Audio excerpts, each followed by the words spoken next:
On today's episode of The Leen Show, we talk all about the writer's strike. Well, the writers and actors strike. We talk about what's going on in Hollywood right now, what they're fighting for, is there an end in sight, and some really interesting things and stories that have popped up around this big thing happening right now.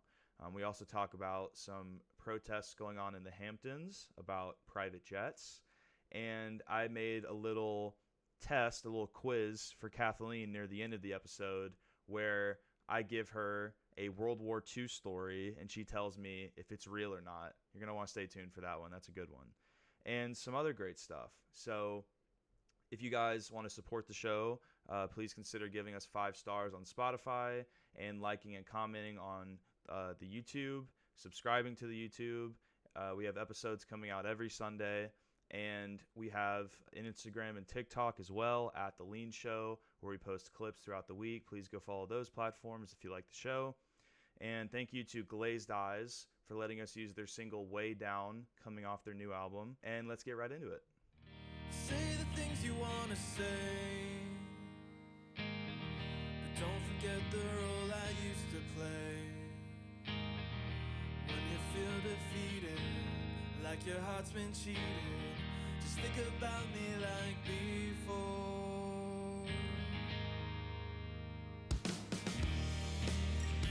Hello, and welcome to The Leen Show. My name's Lee, and that's Kathleen. Welcome to episode 3 of The Leen Show. And this is a very exciting episode because this is the first fully artificially intelligently produced episode of The Leen Show. So, can we get some applause for that? Thank you, Guys, AI. we're not even here right now. Yeah, nobody can do what you do. This is 100% computer-generated content, and this is the future of content if, the strike doesn't go the way of the writers and actors. So, we want, ladies and gentlemen, we've won. This is it. The AI has taken the 2 episodes of The Leen Show that have been recorded and has created an episode for you all. Episode 3. So I hope you enjoy it. AI Kathleen, how are you doing today? I'm doing well, Lee. Listening to Fish, living in Atlanta, being a woman between the ages of 23 and 26. That's You know so much about Kathleen. It's almost like you're the real person. Yeah, it's weird. We spend a lot of time together, listening to the band Fish, living in Atlanta, and being a woman. That's fish with a PH, correct? Not like the animal, Yes. the fish? Yes. Yeah. It's actually interesting you bring up the spelling because I was just talking about this yesterday. My phone has gotten so good, and I've always been one to brag about how well my phone knows me. Like, you know how everybody, like, if you go to text on somebody else's phone, you're like, oh my gosh, like, your keyboard is, like, absolutely nuts because it's not used to how your fingers type out words. Like, have you ever experienced that where you try to go on somebody else's iPhone and use, like, text a message or, like, look something up and your hands are pressing the right keys, but it's not spelling things correctly? It's just not used to, like, your cadence of typing. Yeah. So I've always, like, been someone where my phone knows me so well and, like, I could literally hit every single wrong key and it still knows what I'm going to say. It finally, after, I don't know, I've been a Fish fan for 3 years, can tell when I'm saying fish with a P or when I'm saying fish with an F. So if I say something like, oh yeah, do you want to buy the fish show tonight? It does it with a PH. But if I say, hey, let's make fish tacos for dinner, it does it with an F. So Nice. Technology is amazing. Yeah. It took it Humble 3 brag. years to figure that out. Yeah, only 3 years, but it's a humble brag. That's nice. There's like a setting where you can fix that, like where it doesn't have to learn that you do that. You can just replace like PH with F or F with PH. I'm just so, when it comes to that type of thing and like updating your phone, I'm just like, I just don't do it. Like, I don't know why it's such a simple task, but I don't like doing stuff like that. And I still have, like, so I got a Mac when I was 12 years old and I'm 24. So that was 12 years ago. So I set up an iCloud when I was literally 12 years ago. And I don't know why, but I guess I was always saying the word tomorrow. Like, I don't know why. So I created a keyboard shortcut that when I type in TOM, it automatically autocorrects to tomorrow. And literally, like, for 12 years, my phone has been doing that, and I've been too lazy to shut it off. So anytime I'm talking about someone named Tom, so, like, when Succession was really big, and, like, me and you were texting about Tom, or me and Sam were texting about it, it always autocorrects for tomorrow, and it pisses me off every single time. I'm like, God, I freaking hate this, and I'm still too lazy to change it. I also set up, I set up 2 keyboard shortcuts when I first got an iCloud. The other one, and this is a little dark, so I apologize, but if I type in SITH, I made it stand for shoot in the head, and it's like a laughy emoji with, like, it used to be a real gun shooting in the head. Now emojis only allow the water gun, as we know. So it's a smiley face with the water gun shooting in the head. And it's like, damn, that's dark for a 12-year-old. Like, I felt like I needed to have a keyboard shortcut shooting myself in the head. And it was literally called Sith. And I would type in Sith, and it would be like, psh. That is dark. What is it like Bill Hader wasn't on SNL that week? Like, he had the flu. What kind of 12-year-old things would happen to Kathleen that would make you send that? I don't know. I was probably just freaking out about The Office ending. That was what was going on when I was that age. Like, that makes me feel old. Like, I usually don't feel old, but that actually does make me feel old. Like, even I was alive, or like even I was like a teenager when The Office was still actually coming out on TV. Like, there were 3 seasons that came out on TV that I watched, and I had to wait every single week for it to come out. Like, before the season was even on Netflix, like, The Office used to come out every week on NBC, which is so crazy to think about. And, like, I would record it on a DVR. And then watch it. I don't know. Does anybody even know what DVRs are? Like, it's so crazy. Like, me and you were right in that age where it's like, we were right before streaming. Like, Netflix was still sending DVDs when we were a kid, but then it quickly, like, picked up the streaming services when we were kids, too. So we, like, came up at an interesting time. But, yeah, I was probably just freaking out about The Office ending. Yeah, we Can't were imagine any other problems I had at that age. You say that now, but it could be, like, literally the dumbest thing, like,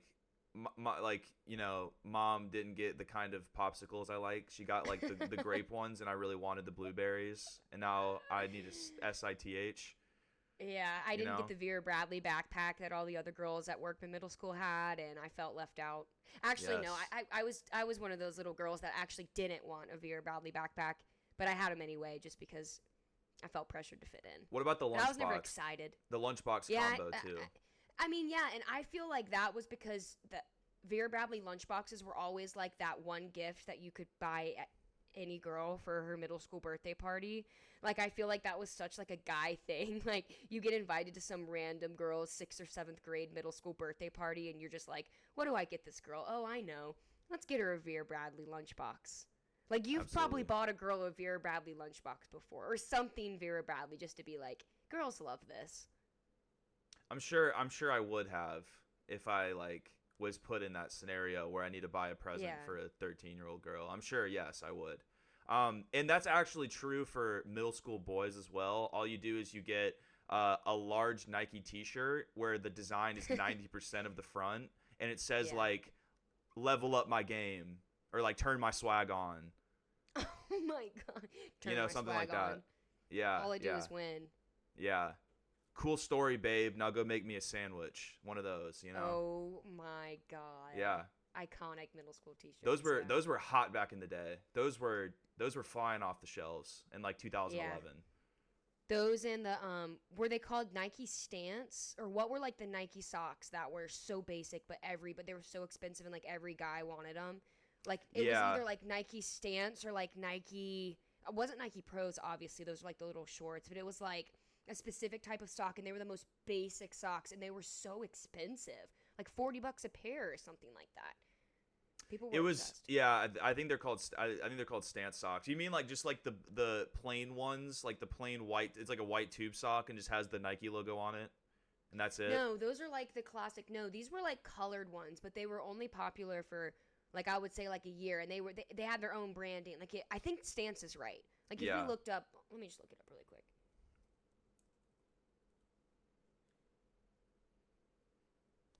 Wait, no. I am, of course, as always, mixing metaphors, mixing brands. Stance socks are like that skateboarder brand.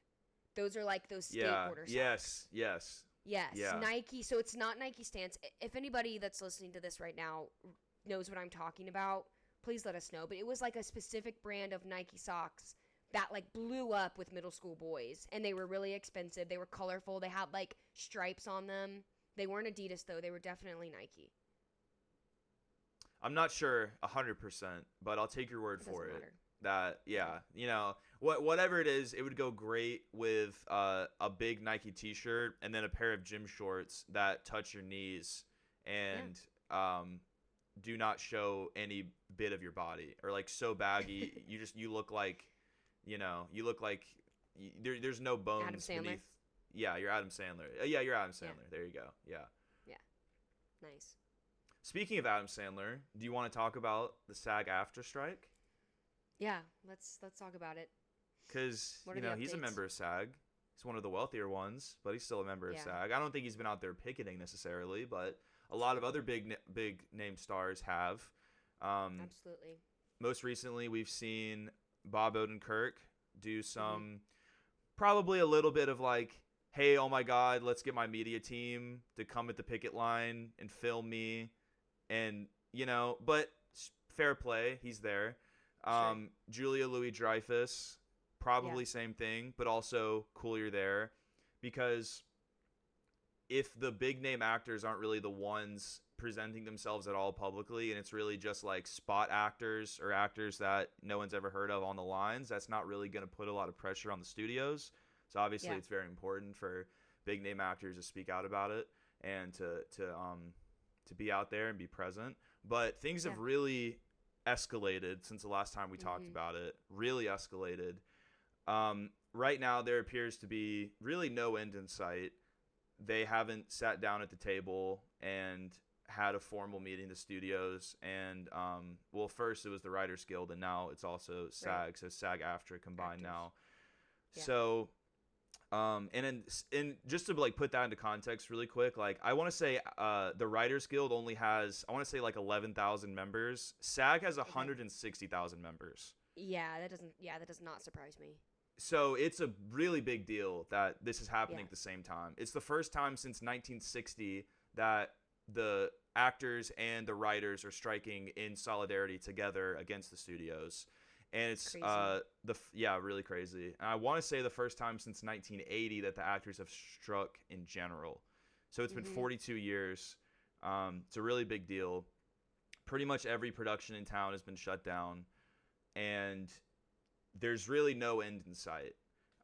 So I guess from your perspective, where do you see this going in the future? What do you think about this whole thing, and what do you think is the solution? Like, what do you think happens here that would solve any problems? Tough question, I know. No, right. As if I'm an expert. I love to pretend I am, though. So let me just backtrack a little bit. I didn't even realize until this week that actors were a part of it until I started seeing more TikToks come out. And what kind of blew my mind was I saw Roy. I don't know the actor's name. Don't blame me. Huge officer, Denman. but yeah. Roy from The Office was posting, or he was out there. So I'm like looking at his speech. He, of course, if you've seen The Office, he's not a main character.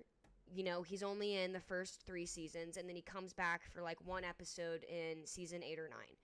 But he's still a relatively big character for like those first 3 seasons. And if you watch The Office, you know that there's tons of like minor characters, but they're not really minor in The Office because they usually get like a lot of big scenes and are still part of the storylines. What I immediately thought of was like, he said, The Office was literally the #1 show on Netflix for so long, and essentially those actors are just seeing none of that money. But is that true for people like Steve Carell and Rainn Wilson? Because in my mind, I'm like, there's literally no way that Steve Carell and Rainn Wilson aren't still making money off of The Office. So is it a thing where some actors get residuals and other actors don't?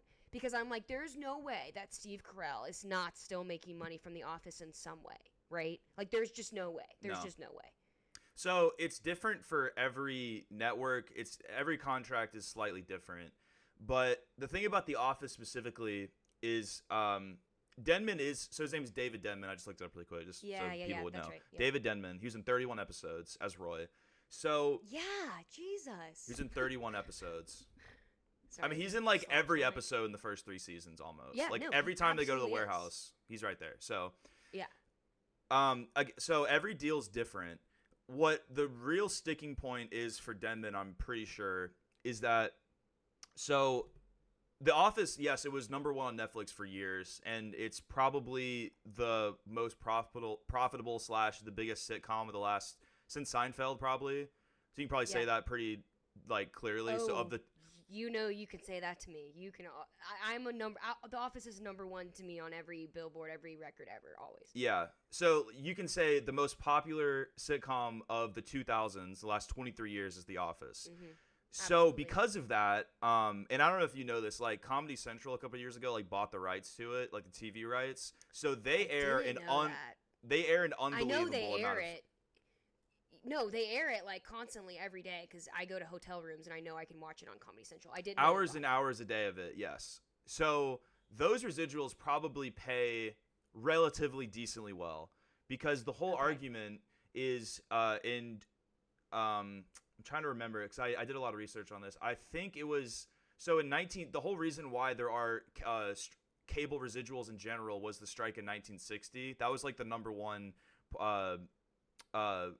negotiation point was TV was starting to become a thing, televisions and home movies, and so well not home movies but like home television, and so the actors finally got residuals from the cable from the money that the cable companies made from airing their shows on TV, and that's like transferred over to today. So that's, and the system hasn't really changed for streaming, and that's where the whole contention comes from. But between the reruns on NBC and the reruns on Comedy Central, I would imagine The Office actors are probably way better off than most other streaming shows. Like they definitely have gotten screwed over. Like they definitely would have gotten a lot of residual money if there was a solid streaming residual plan in place once The Office was on Netflix and now it's on Peacock.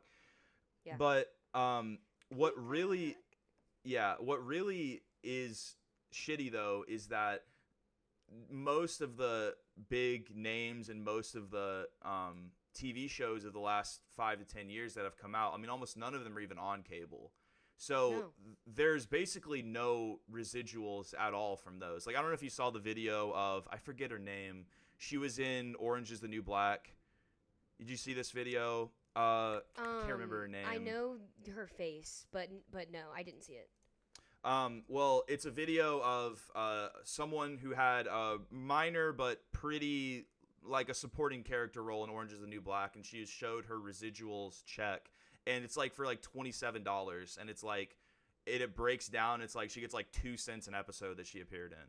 So like the streaming residuals are it's insane. They're insane because that's pretty much the number one way that writers and actors traditionally made any money was residuals. Wow, we could make more money off of our podcast right now than they're getting residuals from Orange is the New Black, and we're 3 episodes in. Yeah, that's a true statement. Like that is a true statement. $27. Wow. That's how much she was getting. Like, and that was her probably monthly check or like bi-monthly or however she got paid out. It's crazy. I'm pulling up my other notes from this. So no, yeah, go ahead. Yeah, so a really crazy thing too that I didn't think about with AI specifically is one of the things that, and this was like in one of the proposals from the studios, that they want the union wanted protection for background actors, and the studios responded with, okay, here's our protection. You're gonna come in, you're gonna do 1 day of work, and we're gonna pay you for that day. But then after that day, we own your likeness, we own your voice. And we're just going to throw you in the background of these shots because we don't actually need you there because we have the technology to just steal. Holy shit. So dude, I swear shows like freaking The Office and 30 Rock, old sitcoms like that, literally predict the future. And I know I talked about 30 Rock in the last episode, but for my 30 Rock watchers, there is an entire episode where they literally, oh my, dude, oh, this stuff makes me crazy, like, as a person, like, when shows literally predict the future. You know how people always say, is it Family Guy? No, it's The Simpsons. The Simpsons yeah. always predicts the future. There's an entire episode of 30 Rock where they need to make more money, and Alec Baldwin plays Jack Donaghy. He's essentially head of GE, which, for those of you who don't know, GE owns NBC, which owns Peacock, whatever, all that stuff. So GE is, like, at the top of all of the NBC sitcoms, essentially. And so there's this episode where he is trying to make more money for the agency. So he takes a bunch of Seinfeld reruns, and he takes all of Jerry Seinfeld's lines, like famous lines and like one-liners, and he just drops Jerry Seinfeld's like name and likeness into all of these different shows. So there's like an episode of Survivor where Jerry Seinfeld's like, oh, I can't believe, like, and it's just all these different things, and Jerry shows up, like, after them, like, finding out that they've been doing this for weeks, and, like, confronts Alec Baldwin's character, and is like, you can't do this, like, I want, like, $3 billion for this, or whatever. So it's, like, crazy, because it's, like, that's essentially what you're talking about, right, with AI, where they're, like, we recorded you once, so we have a recording of your face, and we have a recording of your voice, and now we can manipulate that to do whatever we want, right? That's essentially what they're saying. So this has already happened multiple times. With Disney has already used this. I think Marvel has in like a less like fucked up way, to put it one way. But like specifically, so two things with Star Wars. Have you seen Rogue One? Star Wars Rogue One. It was the second Star Wars movie that Disney ever made. Once they bought it, they made Force Awakens, and then the next year they did Rogue One. So in Rogue One, it's kind of a spoiler, but who cares? The movie ends with fuck the Star Wars fans. yeah, okay. I don't entirely agree or disagree. I want Star Wars fans to listen to the podcast. Yeah, that's my stance. I love everyone who has a Spotify subscription and a YouTube account. That's my platform. Anyway, so at the end of the whole thing is like the end of Rogue One is supposed to loop back around to the very beginning of the first Star Wars movie of A New Hope. Oh, that's cool. So it ends with like they're on that ship, and then Princess Leia walks out. So in Rogue One, it ends Carrie Fisher long dead. Not long dead. She was dead when this movie was made. And they use like a CGI created Princess Leia to make it look like how she looked in 1976. And it ends with like the camera panning around. She turns around and she's like, "It's me, Leia." Does she talk? I can't remember if she talks, but that's not literally in that movie. They do that's pretty egregious, but there's another one where one of the main characters of Rogue One is this guy. Oh my god. Harrison Ford? Damn it. No. It's one of the villains. It's a Sith guy. Oh my god, I was just thinking of his name. I can't think of it. The Sith Lord? No, it's not Vader. It's Grand Moff Tarkin. That's his name. So this guy, he's like a character in the first two Star Wars movies, I think. But the actor was like in his 50s or 60s, maybe I think 50s or 60s when they filmed in 1976. So yeah, he's not alive anymore. So they CGI created Grand Moff Tarkin, and he was one of the main characters in the movie. There are entire scenes where real people are talking to him, and he's got like this weird CGI like uncanny valley face where like they have to act like it's real. And again, and so like they've been their doing this for years. Like, it's the same thing. Do you think the families of those people are getting any money from that, or you think it's just free for the studios? Like I would pay? Who do you pay to use dead Carrie Fisher's face and voice? Their estate. Does she even have any family? That's sad. I'm sure. Why she do I has feel family. like she doesn't have kids? I don't know if she has kids. I'm sure she has family of some kind. She's not like Tarzan. She did too much acid to have kids. She's the one that said that she plans trips around the world, or she plans trips based on where she wanted to do acid. Smart woman. Yeah. That's why she took the Star Wars role. She wanted to do acid Definitely. in space. I definitely shouldn't take it without a plan. That's for sure. Yeah, that's worse. But anyway, point being, like, they're already doing this. And to answer your question, I would say probably not, because that seems like that's like almost like the only reason you would do that is like a good faith payment. Like, hey, this is kind of a, morally gray thing to do, but here's a small, portion of what Carrie would have made if she was in the movie or alive, Yeah. Right. So they're already doing it. And I guess the main argument from the studios is like, hey, are we going to be the only industry in the world that's just not going to use AI at all? Because everyone's going to use it. So are we just going to like take a moral stand and be the only ones who, I mean, that's what they want, but that's kind of their argument is like, why are we the only ones who can't use it? So that's why it's I'm feeling like a huge capitalist right now when you say that. That just hit me hard. I'm like, damn, the studios are right. Why can't they use it too? If everybody else is using it, I'd probably feel the same way. It's just, I mean, that's how they think, and so it's kind of like it's kind of an interesting thing. There's not that specifically is like, just from the reporting that I've heard. So the deal that the union wants as far as streaming residuals goes, like an actual concrete number, they want 2% of the revenue made from the show. Okay. So that would be any revenue made from either the residuals of a giant show or a new show that comes out, the money that it creates, they want 2% of that. So this is something that like I was thinking about for a while with the strike too, is I was so curious what the studios were going to do in regards to like putting pressure on the union members by finding non-union members and being like, oh, we're going to make you a TV show. You're going to be a lead writer on this big show, right? I was so curious when that was going to start happening, and it actually did happen. It is happening right now. Oh, okay. So this is a big thing on TikTok right now. So there's this guy named Colin. I'm going to share my screen with you now. So you can see that, right? You see this guy's profile? Calling your mom. Calling your mom. Yep, calling your mom. Oh, so this guy, right. His name's Colin Everett. He and also, by the way, another great day in holy shit, the internet is huge. I've never heard of this guy in my entire life. He has 9.3 million followers, and he had 10 million before this controversy. He lost over 1 million, or almost 1 million. Oh my gosh. Okay, cool. Yeah, I've never heard of him either. So but this I'd guy, also never heard of Hunter Biden, so I live under a rock. Yeah, well, this guy's a little bit more important than Hunter Biden, okay? So just trust me on this. So this guy, this all started a video he posted.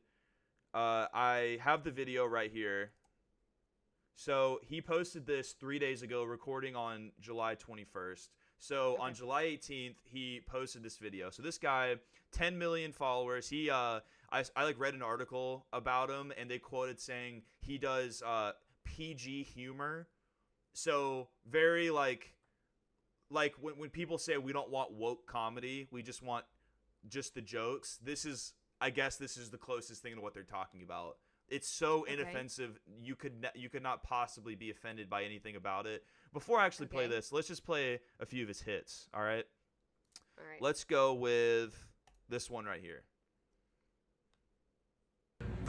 Look. See? My friend got me this shirt and a poster of the movie, actually, as a constant reminder for the movie that I'm writing. I'm calling it Tommy's Boy. It's like a Tommy Boy sequel, and it's going to be, my character's going to be named Chris. That name should be self-explanatory. I'm actually writing roles for all three of Chris's brothers. I would love for them to be in the movie. I'm also writing David Spade, Richard's character, into this movie as well. I'm dreaming big with this script, but my manager is friends with Peter Siegel, who directed Tommy Boy and Get Smart and other comedies, great comedies. So I was like, since the writers are striking, I might have an in. All right, we get it. We get the point. So actually, I didn't know that he was plotting this before then. But you get it. So he's a very there's a lot of Chris Farley in him. There's a lot of facial expressions are the joke. Oh, it's silly. Oh my God. It's so I do kind of a little bit feel like an asshole for not thinking it's funny though, because he seems like a pretty normal guy. I don't want to just I don't want to I don't know. I don't want to just roast him. But yeah, I wouldn't say normal. Normal? Yeah. Who's normal? Normal-ish. He's Yeah. calling your Normal mom. adjacent. Does he need to be normal if he's calling my Yeah, mom? no. So, okay, so that's a good introduction for this guy. So here's the video that started it. I just got a potentially life-changing phone call. I got a message this morning from a guy at a company who said, hey, we would love to develop and fund a TV show starring you. You meaning me. His wife is the CEO, and apparently she loves my stuff. Like, they would literally pass my videos around the conference table and be like, okay, this guy So is humble. it. He said I have the it factor. I guess they keep calling me the next John Candy, or his wife was like, I didn't know John Candy and Carol Burnett had a freaking love child. Their platform is going to launch November 1st, so stay tuned. This is so exciting. How I know that they're serious is just with the budget that they quoted me that they're going to use for each episode. The budget per episode is like a lot. So they want to fly me out to Las Vegas and do some guest appearances and other shows that they have going on, kind of as a promotional thing for my show. But over the next few months, we're going to start developing a freaking TV show for me. Yeah. So so humble. You know, it's just you love to see guys like that get such big success, because you talk to them and you don't even know that they do comedy, and you're like, who's just this hilarious guy who's just so humble, just wants to just make people laugh and smile with his own aura. He's not thinking of himself in grandiose ways. He's just a normal, down-to-earth guy who makes TikToks and makes facial expressions and talks about how he's the next Chris Farley and John Candy combined. So humble, just so lovable. Yeah. So Weird. So this guy, he had 10 million followers before he made that video, and probably a lot less haters than he has now, because I think probably like most people who followed him were just like liked him, and now like the rest of the world's kind of gotten in the bubble and probably made it.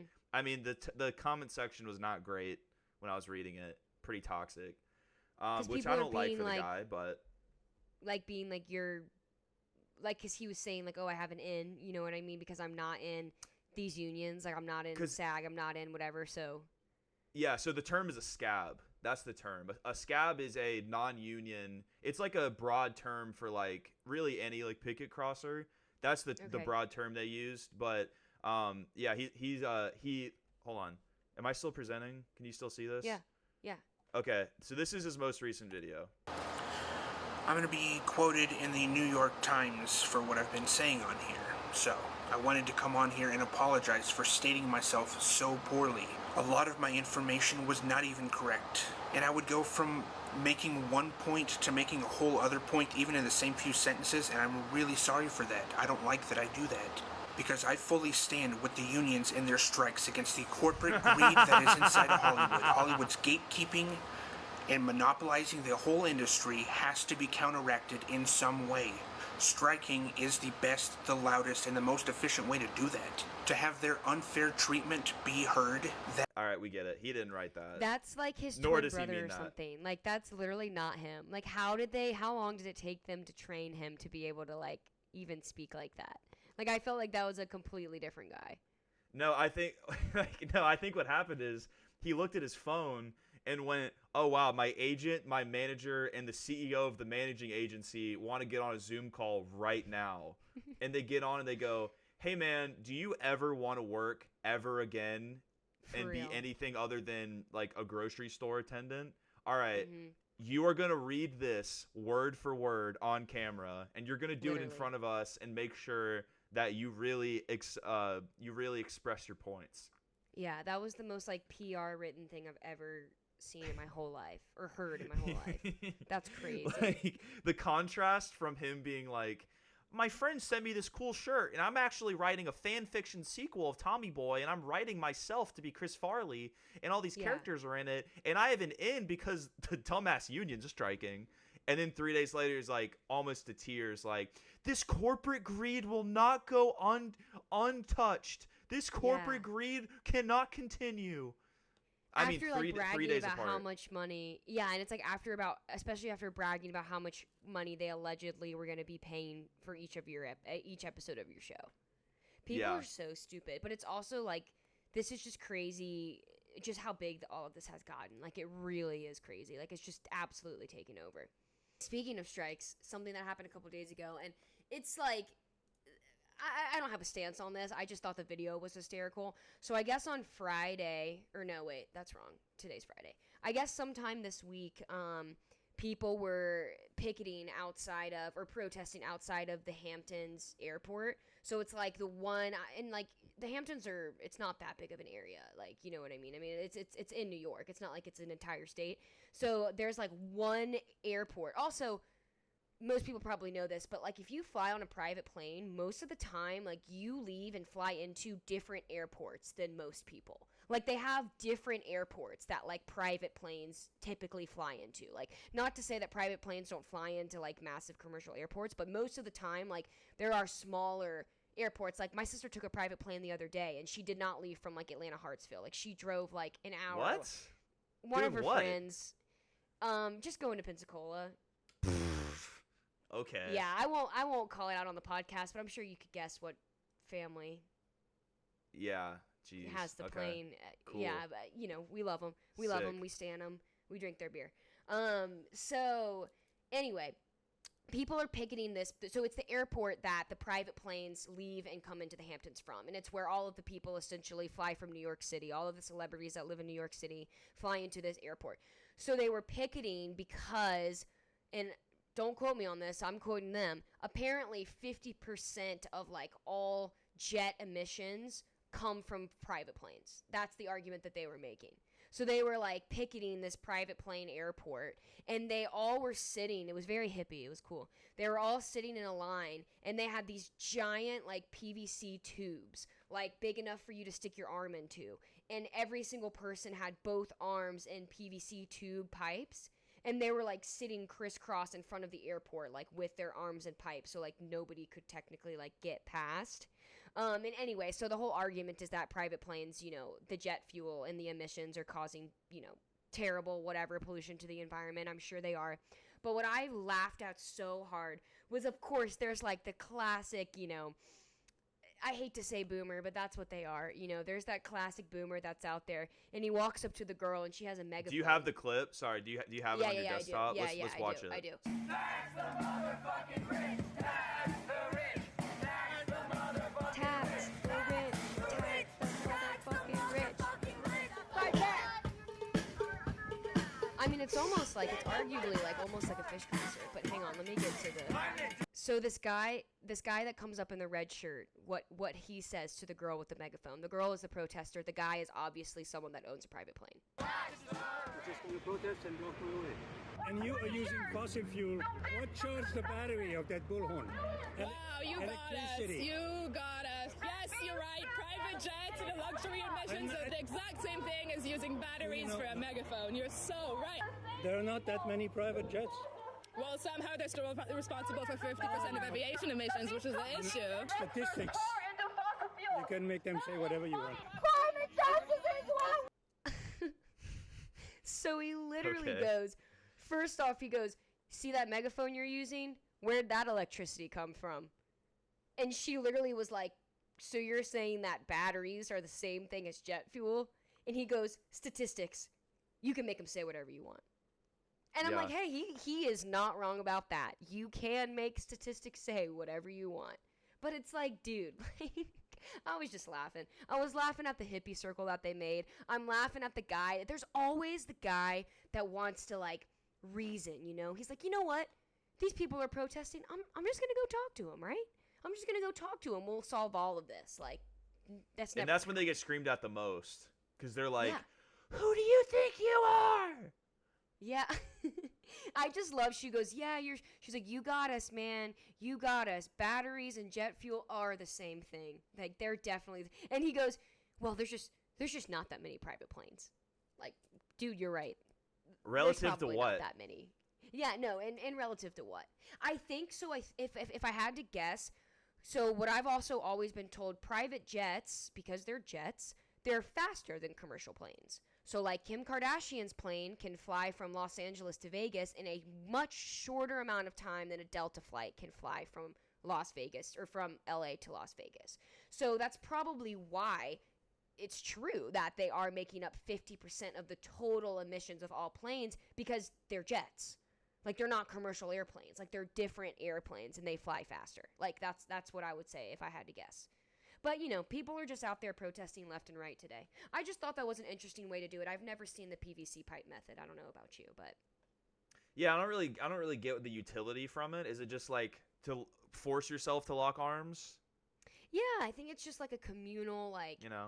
and with protests, it's always like there's like an element of sacrifice, right? Like people that put a piece of tape over their mouth, like they're like, I'm giving up my arms for this. Sure. Like I'm okay. giving up my ability. I don't know. Maybe they were trying to look like a plane. It was an interesting strategy, though. Oh, yes. They trying to look like a plane. Yes. Okay. All right. I get that. I like that. I like that a lot. They're like, hop on my back and fly on me instead, old man. I bet those millionaires really thought twice about, you know, about their emissions, their global emissions Oh, yeah. when they saw them. They're They like, definitely, guys, they definitely do didn't we- just immediately hop on their jet plane and fly home immediately. They didn't just, you know, take one foot, put it in front of the other, and just hop over the PVC pipe and just walk into the airport. They definitely didn't do that. They definitely didn't like pay somebody to like vandalize the site and pour like a bunch of gasoline over it or something like that, you know, overnight. So when they come back the next morning, they can't. That definitely didn't happen. They Totally didn't happen. They definitely didn't sacrificially kill a deer and then dump it into the water source for the protesters so that it would poison overnight and all of their water would be poisoned. They definitely didn't do that. They didn't do that because they didn't think of that because you're not a millionaire. Because that's genius. That's brilliant. I like that. Yeah, dude, any dead, it doesn't even have to be a deer, but deers usually get the job done best. Any dead animal, you toss it in someone's water source, oh man, that's how you get somebody back. That is how you get somebody back. You Okay. poison their water source with Okay. the dead, with something dead. It could be All a right. person. All right. Speaking of poisoning, I have a fun segment for us to end this episode on. It's a fun game about Woo. everyone's most fun era of time, World War II. Ooh. Because Damn, the so lights just like dimmed a little bit in here. yeah, I like that. It's dramatic lighting. Yeah. So obviously, the day that we're recording this is the day that Oppenheimer is releasing in theaters. Now, originally, it's also the day that Barbie is releasing in theaters. I think it's gonna be side tangent. I don't want to get stuck on this, but like, how funny would it be if Barbie made more money than Oppenheimer opening weekend? It would be pretty That would be funny. so funny. And I think it's like a Christopher Nolan possibility. would retire. Yeah, he'd start making TikToks. He's like, all right, fuck this. This is all I'm Yeah. doing now. Anyway, so I wanted to come up with a game that related World War II history to Barbie somehow, and I couldn't really Okay. figure out how to make it work in my head totally, but I came up Okay. with something just as good, I think. So here's the game, Kathleen. It doesn't have a clever name because I couldn't think of one, but Okay. the game is I'm going to give you a World War II event, and you're going to tell me if this actually happened or if ChatGPT created this because I typed in create a fake World War II event that seems real. Oh shoot. Okay, this is really good. This is 'Cause a history you guys know test. you guys know how informed I am. So this is gonna be great. Yes. Okay. All right, So- let's jump in. So just so you know, it's either going to be written by ChatGPT or the ones that were real I pulled from history.com. They have like pretty good Okay. descriptions, maybe written by AI Okay. as well, whatever, of real events. All right. So here we go. You can stop me at any time, but just like Okay. say stop if I'm like in the middle of reading it, and then if say your answers, we're not talking over each other. But if you don't, Okay. it's about a paragraph or two for each one. So Okay, cool. the first event is the secret soccer match of 1943. In the midst of the chaos and destruction of World War II, an extraordinary event unfolded in the heart of war-torn Europe, the secret soccer match of 1943. The story passed down through whispers among soldiers and locals, and what was revealed was a remarkable tale of camaraderie, sportsmanship, and humanity amidst the grim backdrop of conflict. Despite the language barriers and cultural differences between the soldiers, they were united by their love of soccer. They decided to Okay. organize a soccer match under the cover of darkness, deep within the confines of their camp. Okay, stop. This is true. That happened. No, Right? did not happen. No, God, Nope. ChatGPT. Damn. See, that was a good sounded one. So I feel like that's something that we learned in AP US history. No, you know what it is? I mean, European. Wait. That would have been a push. Wait, yeah. Sorry, my brain just broke. AP Euro was like, that's like queens and kings and like royalty, Right. Ottoman Empire stuff. Anyway, no, so I really like that because, and I actually didn't confirm if this was real or not, but you thought it was real because of the Christmas story from World War I. Do you know that one? It's kind of similar to this. It was something like, there was like a 24-hour, what is it when you're not shooting at each other? Peace, stalemate. Peace. Ceasefire. It's a ceasefire. Yes, ceasefire. Yeah. So I think this is true. In 1 year of World War I, there was a 24-hour ceasefire during Christmas, and they That sounds right. the soldiers didn't shoot for each other for like a day. Then I guess they all killed each other on Boxing Day. I don't know, but something like that. So it's drawing from a real thing that I think that's real, but creating like another fake scenario in it. So all right, so you're 0 for 1. Yeah, Here we go. All right, I believe in you. Right. Okay. I believe in you, though. You're going to get one of these. So this was the Enigma exchange. This happened in March of 1944. In the heart of the British countryside, a covert and high-stakes operation unfolded during World War II at Bletchley Park, the nerve center for code-breaking activities. The event was known as the Enigma exchange, and it has remained hidden from historical records due to its classified nature, but recently declassified documents have shed light on this extraordinary occurrence. The event took place at the height of the war when the Germans were using the Enigma machine to encrypt their military communications. Bletchley Park's code breakers had been diligently working to decipher these coded messages, but progress was slow and inconsistent. It was during one of these moments of frustration that a stroke of luck presented itself. Are you ready to answer? Yes. That happened, and I've seen The Imitation Game. No. Right? Dude, what? No. Is that not what The Imitation Game is about? No, it's not, the details are wrong. That's not what it was. So is this like is it like stealing that from The Imitation Game essentially, or like? I mean, kinda. I mean, kinda. Dang, like, I mean, man. That's not. It was more like the Turin. Is that the guy's name, right? Alan Turin. I think that's the guy's name. He was like, it's pretty similar. But that's not like the details aren't because like if I finish the story was that this gave that makes it fake is like the British buy an Enigma machine from like a German guy, which is not what happened. Turing developed the Enigma machine, so that's like where it was different. But True. All right, no, you're gonna get this. So this is the last one. I have 3 prepared, so you're gonna get this one. Okay, Operation Silver Serpent. All right. In the midst of World War II, in the year 1943, a brilliant yet audacious plan was hatched by the Allied forces to deceive the Axis powers and gain a strategic advantage. Codenamed Operation Silver Serpent, this event was designed to mislead the enemy and disrupt their plans in the Mediterranean theater. The first step was to construct a massive inflatable island that convincingly replicated the appearance of a real island from the air and even from the sea. The island was equipped with decoy buildings, airstrips, dockyards, meticulously designed to resemble a fully functioning military base. The inflatable island was ingeniously engineered to withstand aerial reconnaissance and appear as a legitimate target for the enemy. So it's like they created this fake target to where they would use their machinery and their artillery on the fake target to like waste it, and they'd also know when they were coming. Did that actually happen, or was that created by ChatGPT? That one, I feel like that one happened. Oh my God, Kathleen! Dude, what the fuck? They're all fake. They're all fake. I thought I was thinking. I'm trying to process. This went the so well. here. That is exactly how I wanted this to go. Dang, 0 for Let's go. 3. Man, I was so intrigued by it. I'm like, that had to have. I mean, it didn't seem plausible.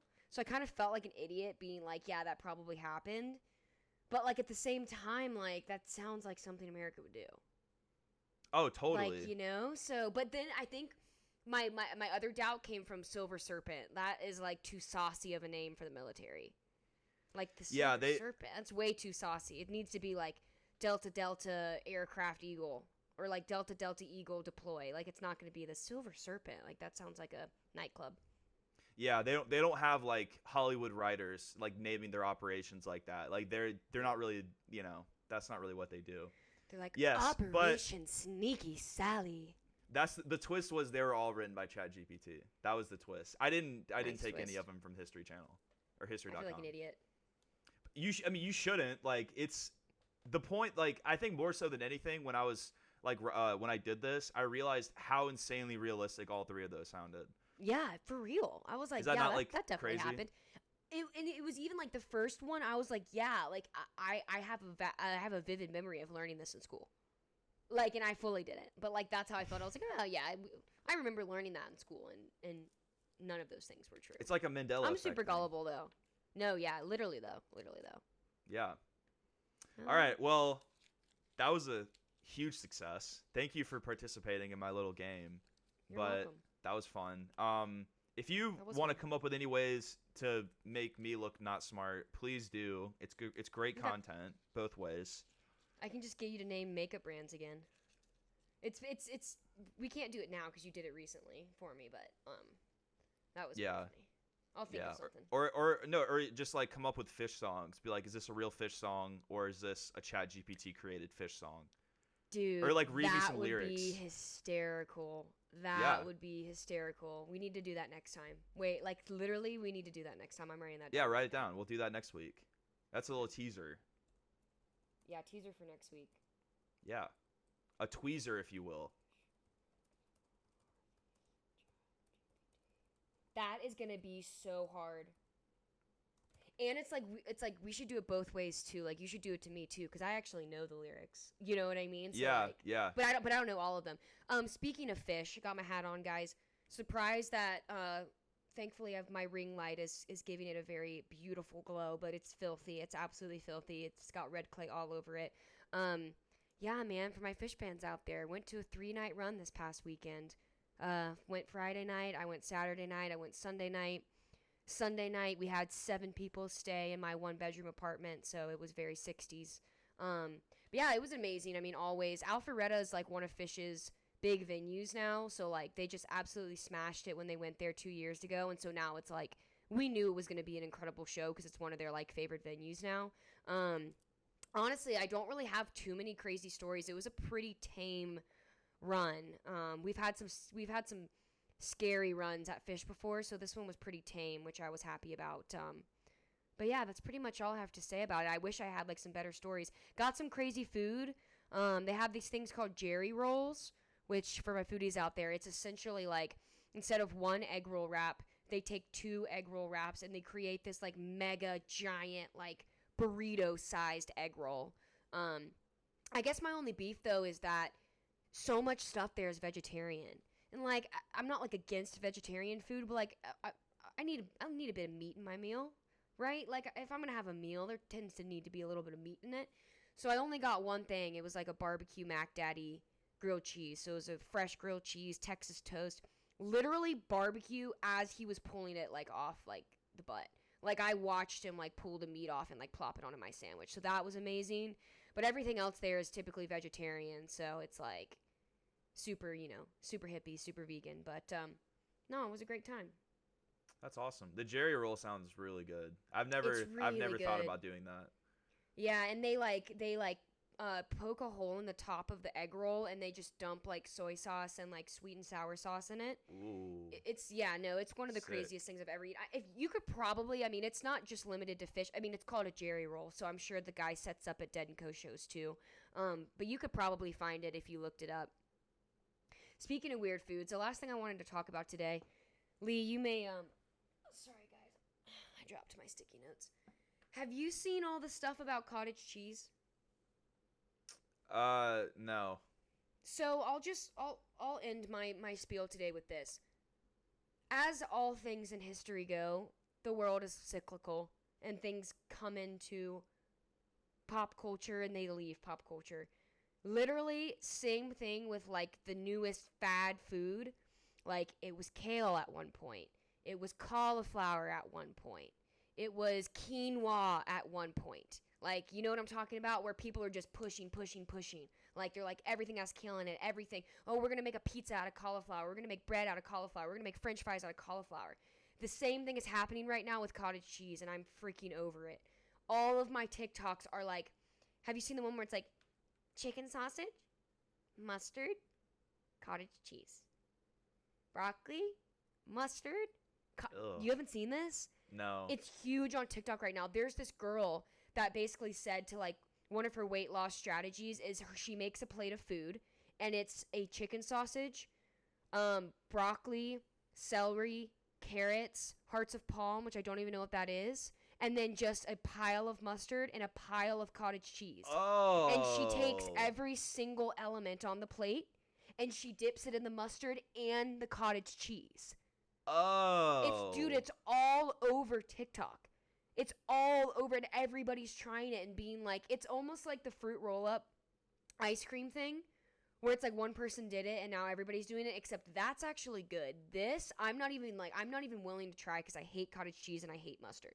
But I'm just tired of the attention that cottage cheese is getting. People are making cookie dough out of it. People are making cookies out of cottage cheese. Like, stop, guys. Stop with the cottage cheese. I'm literally begging you. It's disgusting. Yellow mustard and cottage cheese. You want to just show me really quick? Yeah. Because I've heard of, like, I've seen a lot of recipes where people make, like, a cheaper, like, a less caloric, like, nacho cheese, like a cheese sauce, and they use cottage cheese, or like, they use cottage cheese in, like, recipes like that to replace cream cheese or whatever. And I don't have, like, a problem with that. I don't know how good it would be. That is repulsive. No. Oh my God. Let's watch. Plans on going to see the Barbie movie today. I kind of stopped watching movies after, like, when COVID happened. Oh. Oh. These are raw vegetables, dude. These are no. not cooked veggies. That is a raw Brussels sprout with mustard and cottage Barbie, cheese. so I kind of want to see it. I think that's a purple onion. My hair's so crazy. Are you serious? Oh I got this, like, big tray. These are all raw oh veggies. My God. Raw kind of, asparagus, mustard, and cottage cheese. Me on amounts. But why is brie cheese so good? I could eat like a whole bag of it. These carrot And chips this is are what, yummy, too. yeah, that's it. And she eats it almost every single day. And now the thing is, like, everybody else is trying it. So everyone's like, oh, I tried the cottage cheese. A lot of people are being like, wow, like, it's good. I'll never. You will never catch me. I hate everything on that. I hate everything on that plate except for the chicken sausage. I hate raw vegetables. Like, I literally hate. Like, I hate celery. Yeah. Celery and yellow freaking mustard. Come near me with celery. Ever. Oh my God. Isn't that disgusting? Yeah. We might be doomed. Ruin your day. It might be Literally over for ruin us. your day. Yeah. Okay. The Wow. world? Yeah, just in general. Yeah. Yeah. Wow. Disgusting. Okay. Human beings are disgusting, like, truly. Well, I hate to end on. It gives me, hang on, I tell Sam this all the time. It's this, I don't have it, but I get it. Hang on. It's a real condition where you're disgusted by humans. Hang on. What is it called when you are disgusted by humankind? Misanthropy. Misanthropy is the general hatred, dislike, distrust, or contempt of the human species, human behavior, or human nature. I literally have misanthropy from watching those videos. Like, I hate human nature after watching someone take a carrot and dip it into mustard and then dip it into cottage cheese. Yeah, I mean, I'm not saying I totally disagree, but that does seem like kind of a